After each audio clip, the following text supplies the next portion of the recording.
गस्ला खुबायला आं गाज्रि दामोन आरोना गस्ला खुबाय गाज्रि दामोन आं बे बुस्थुखौ नायनो रोङा दै फैबाय थानाय बि टि सि इलेक्सनावनोथ' सोर देरहामारगोन गेदेर प्रमद बर' सारासो देरहागोन ना माबायासो देरहागोन नामा हाग्रामायासो हेल' गुड आफ्टारनुन एभ्रिवान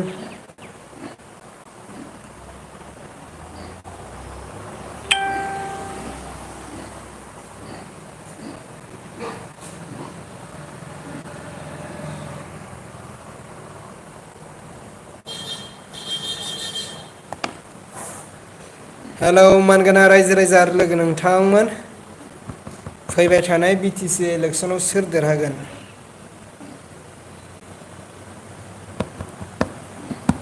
फैबाय थानाय बि टि सि इलेक्सनाव सोर देरहागोन थारैनो प्रमद बर'आथ' जेनखाबाय गेरेन्टि मिथिबाय प्रमद बर'आ सरखाराव फैफिनला डाइरेक्टखा आरो दाथ' बि जे पि आबो दुरमानसो जाबावबाय जोंहा मानाव गेदेर स्पिकार बिस्वजित दैमारियाथ' दुसमनसो जाबावबाय इउ पि पि एल नि दाख्लै जे बि टि सि आव रां फैनाय बिनि बागै बिस्वजितआ गुवारै फोरमायना होबाय जोंहा दांबाय इउ पि पि एल नि माखासे नेताफ्रा दैदेनगिरिफ्रा मा गबिन्द बसुमतारी होन बै बे हाग्रानिया सोर बियो मा नाम बियो इभिकसन खालामग्राया बर'नि न'खरफोरखौ सिफायला खालामनानै होस्रांनाया मा नाम बियो इउ पि पि एल निया रन्जित बसुमतारी बिसोरो खिबुआव अर नांदोंमोन बिस्वजित दैमारि सारनि बुंनाय बाथ्राखौ बिथांमोना खिबुआव अर नांदोंमोन मिथिबायना दा बिथांमोना बिस्वजित दैमारि सारनि हेंथायैबो गोबां बाथ्रा बुंदों इउ पि पि एल नि माखासे नेता दैदेनगिरिफ्रा नङा होनब्ला बिस्वजित दैमारिया सैथो बाथ्राखौ बुङो दै रायजोफोर सैथो बाथ्राखौ बुङो मिथिबाय गथा गथा बुंखायो खोथाया बि टि सि आव बेसेबां खौथि रां फैदोंमोन आरो बे खौथि राङा रिटार्न जाफिनगासिनो होननानै बुंदोंमोन नङासै दा बिनि सायावनो बा जोंना उदालगुरिनि दिपुटि चिफ गबिन्द बसुमतारिया बा मा बुंखो नायदो बिस्वजित दैमारिनि बुंनाय बिबुंथियानो बाथ्रायानो जेबो मुयल' गैयानो मिथिबायना थांनाय बि पि एफ आव थानाय समावबो बिस्वजितनि बुंनाय बाथ्राया जेबो मुयल' गैया आरो दायो बि जे पि नि स्पिकार जानानैबो बिथांनि बुंनाया जेबो मुयल' गैया जाबावदों मिथिबाय फाग्ला जागोनलै बे दिपुटि चिफ गबिन्द बसुमतारीजों धोद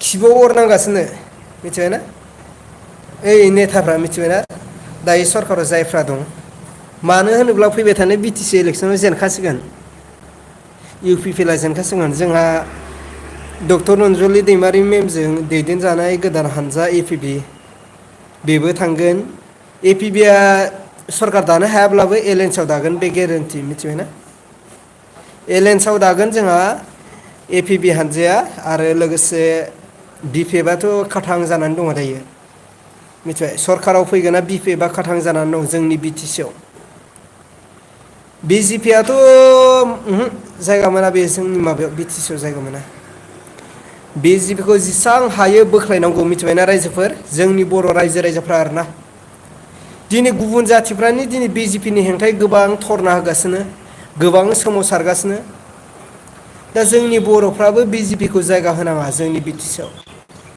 जै बि जे पि आ आगान होबाय अब्ला गैला नों आंहा जेरैबायदि मोनजादोंमोन बेबायदिबो मोनजानाय नङा जुदि बि जे पि आ सरकार दायोब्ला जोंनि बि टि सि आव गेरेन्टि मिथिबाय बिनिखायनो बि जे पि खौ जेसां हायो बोख्लायनांगौ जोंनि बर' रायजो राजाफ्रा बि टि सि आव हाबनाय रायजो राजाफ्रा जेसे हायो बि जे पि खौ बोख्लाय लोगोसे इउ पि पि एल खौबो बोख्लाय मिथिबायना दिनै बे जे पि आरो इउ पि पि एल थानायनि गेजेरावनो दिनै जोंनि बर' न'खरफ्रा होस्रांजाबाय थांनाय 5 बोसोरनि गेजेराव जोंहा बर' न'खरफ्रा होस्रांजाबाय बर' बिमाफोरनि मेगनाव मोदै जाबादि मोननांगौमोन मोननायासै मिथिबाय बिथांमोननो आरो लोगोसे जों रायजो राजाफोरनो न' बां होनायनि बाथ्रा बुंदोंमोन UPPLआ। न' बांआबो गैया। सासे रान्दिफोरनो रां होगोन, बेबो रान्दिफ्राबो रां मोनाखै मिथिबाय। हिनजाव थैजानाय हौवाफ्रा रां मोनगोन, सरकारनिफ्राय अनसुंथाइ रां मोनगोन, बेबो गैया UPPL सरकारनिफ्राय। सासे बुरैया बुरै पेन्सननि रां मोनगोन इसिखिनि, बेबो गैया। मा जागोन? बेबायदि सरकारखौथ' जोंनो नाङा, नङा होनब्ला? बिनिखायनो फैबाय थानाय BTC इलेक्सनाव APB हानजा लोगोसे BPF हानजाखौ जोङो सरकाराव दैथायहरनांगौ रायजोफोर। BJP आरो UPPLखौ गाहायाव बोख्लाय। ना मा होनो? हो? दुखु मोनदोंलां बाला।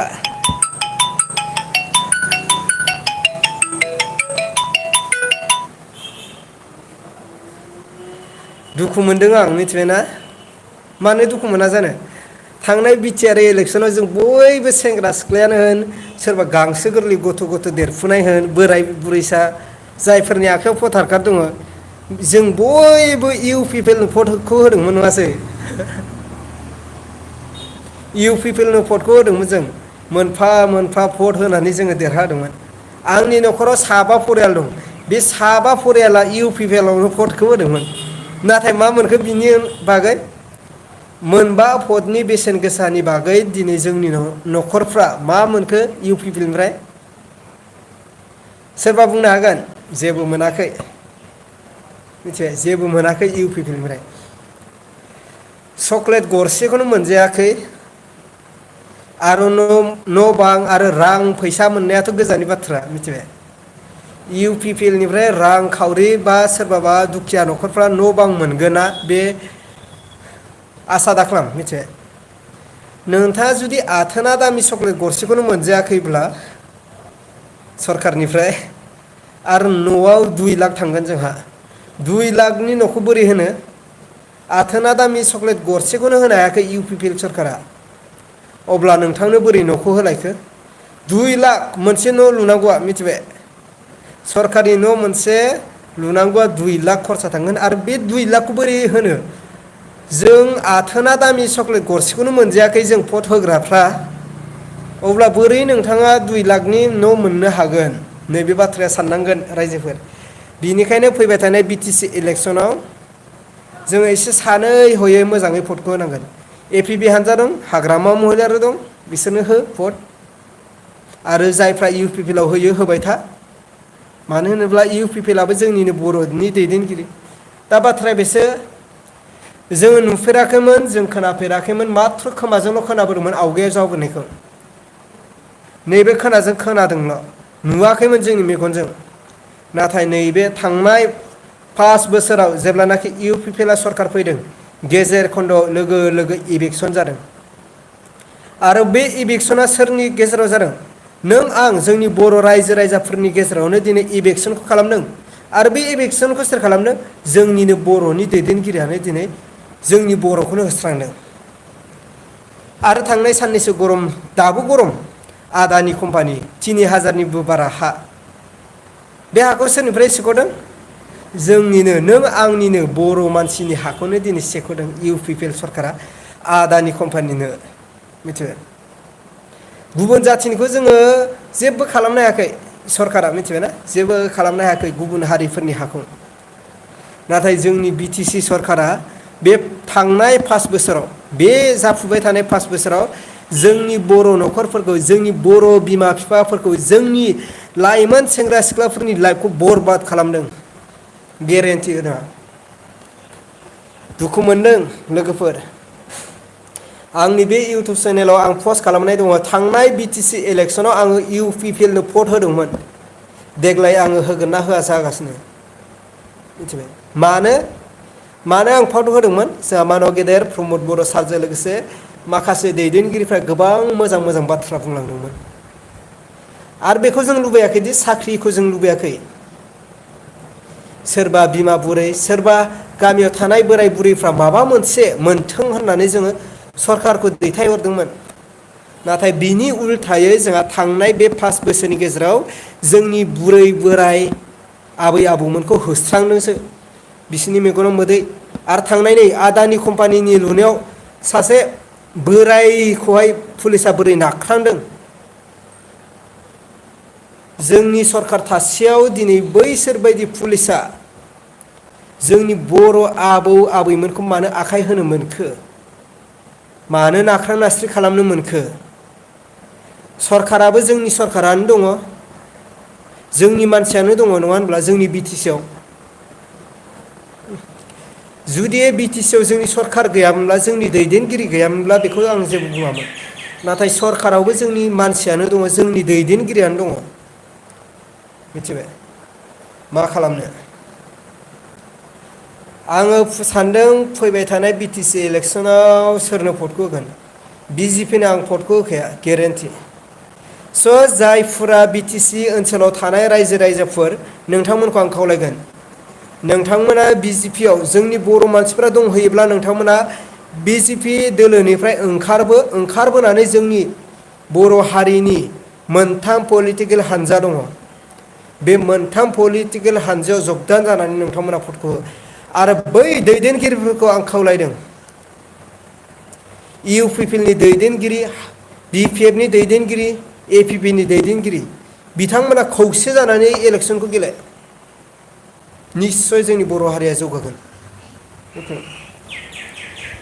जोंनि बर' हारिया जौगागोन, जोंनि बर' हारियाव रांखावरिया एभेलेबेल फैबाय थागोन। आरो बबेयाव लामा जायाखै बेयो लामाया जागोन, दलं नांगौ दलं जागोन, गासैबो बिथिङाव जोंनि बर' हारिया जौगागोन। जुदि बै मोनथाम पलिटिकेल हानजाया जुदि खौसे जानानै इलेक्सन गेलेयोब्ला, आरो देरहासाराथ' गेरेन्टि, मोनथामबो जुदि खौसे जानानै जथायै सरकार दायोब्ला गेरेन्टि। मिथिबाय? दा बेनिखायनो जोङो जेसे हायो बिजेपिखौ जों बोख्लायनांगौ। जोंनि बिटिसिनि रायजोफोर खोनासं, बिजेपिखौ जोङो जेसे हायो बोख्लायनांगौ। जोंनि बर'नि दैदेनगिरिफ्रा खौसे जानांगौ आरो जों रायजो राजाफ्रा जेब्लायबो सापर्टआव दङ, जेब्लायबो हेफाजाबाव दङ। जोंनो सासे मोजां दैदेनगिरि नांगौ, जाहाथे बै दैदेनगिरिया जोंनि थाखाय खामानि मावो, नङा होनब्ला? जोंनि थाखाय खामानि मावनांगोन दैदेनगिरिया। मिथिबाय? बिस्वजित दैमारि सार बायदि बुंहैनो हानाय जानांगोन। मिथिबाय? जोंहा थांनाय दिल्लीयाव मा जादोंमोन मिथिबायना?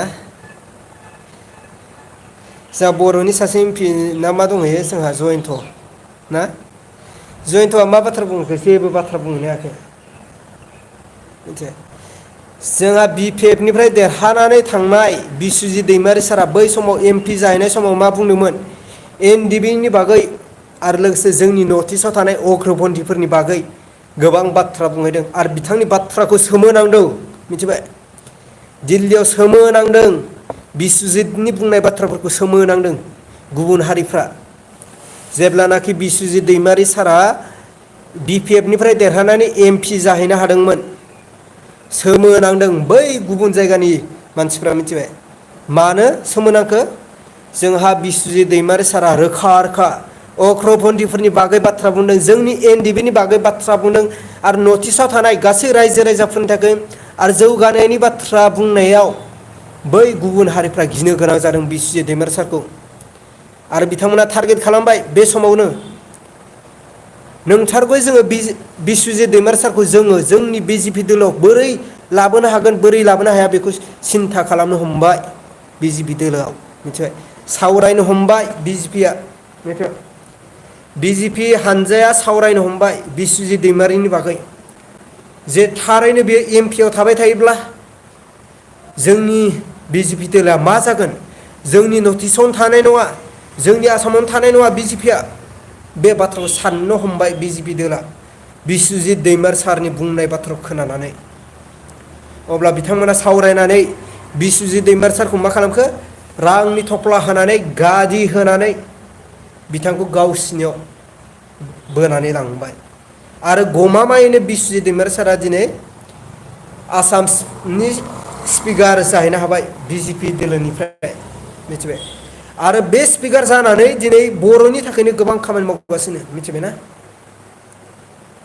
अब्लाबो बिस्वजित दैमारि सारा दिनै BPF खौ मोनसेबो जेबो गाज्रि बाथ्रा बुंनो हाया।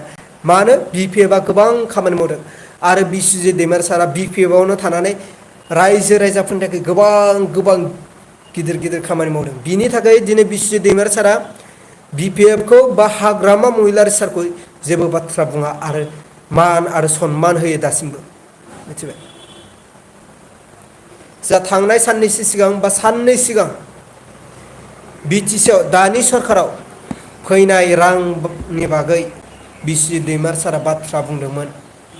बिनि सायावनो जोंहा डिपुटि चिफ गबिन्द बसुमतारी सारमोनहा खिबुआव अर नांनानै बिस्वजित दैमारि सारनि बुंनाय बिबुंथिखौ मा जेबो मुल्य गैया, जेबो सेन्टेन्स गैया, बिस्वजित दैमारिनि बुंनाय बाथ्राया जेबो जोंनि बर' रायजो राजाफोरजों लोगोसे ओनसोलाव थानाय रायजो राजाफोरनि थाखाय जेबो गोहोम खोख्लैया बिस्वजित दैमारि सारनि बुंनाय बाथ्राया होननानै गबिन्द बसुमतारी सार, EM रन्जित बसुमतारी सार बिथांमोना बुंदोंमोन। दा जोंनि बर' रायजो राजाफोरनि थाखाय बे बिथांमोननि बुंनाय बाथ्राया जेबो गोहोम खोलैया मिथिबायना। जोंहा थारैनो UPPL सरकारा फैबाय थानाय BTC इलेक्सनाव देरहागोनखौथ' आं एसे मिसा नुहुरदों। सरकार दाफिननाया एसे गोब्राब। मानो BJP दोलोआबो दुसमन जाबाय, BJP दोलोआबो एंगारबाय UPPL खौ। दाथ' UPPL आव रायजोफ्रा गैया। बै गरसे गरनै मोनजानाय उफाय गैयैयाव थाथाबबायदों बेस्रा, उफाय गैयैयाव थाथाबबायदों।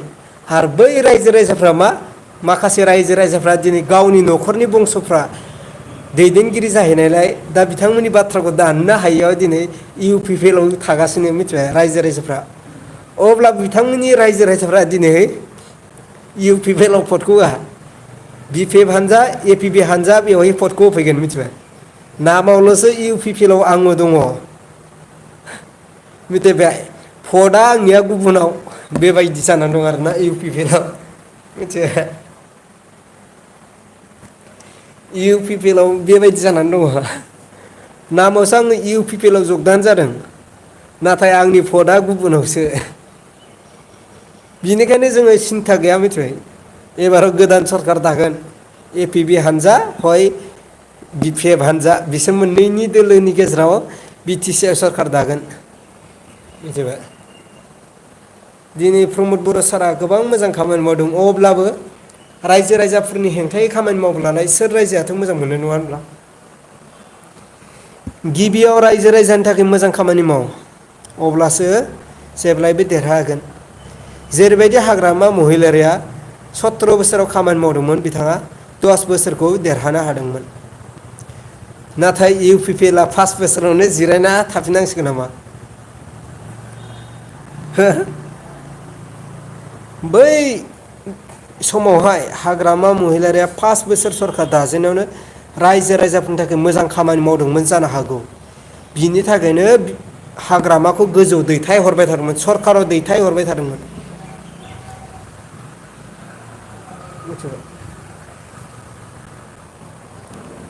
दा बाथ्राया गोबां साननो गोनां जानानै फैदों नङा होनब्ला। उन्दुनो ओंखारदों। आङो दखानावसो दङ रायजोफोर मिथिबायना। आङो आंनि दखानावसो दङ।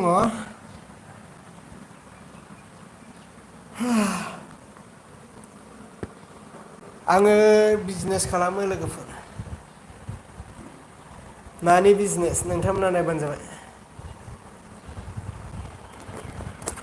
ओइ बे ना कार्टुनखौ नुहुरदोंना? बेयो बिजनेस आंनि। जेखियानो जाया मानो रायजो राजाफोर, फैबाय थानाय BTC इलेक्सनाव सासे मोजां दैदेनगिरिखौ दैथायहरदो, जाहाथे NDB फोरनि साननाय हनायफ्रा जाफुङो आरो जोंनि बर' रायजो राजाफोरनि साननाय हनाया जाफुङो नङा होनब्ला।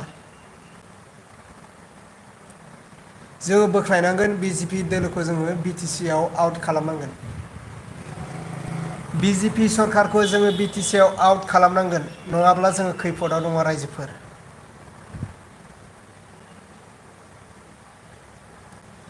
BJP दोलोखौ जोङो आउट खालामनांगोन।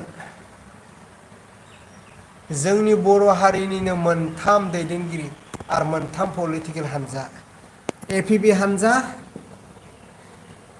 इउपिपिएल हानजा बिपिएफ हानजा बिसोरखौ जोङो सरकाराव लाबोफिननांगोन आरो बांसिनै जोङो बिपिएफ आरो एपिबिआव भटखौ होनांगोन अब्ला जोंनि बर' रायजो राजाफ्रा सान्थियाव फैगोन आरो सान्थि मोनगोन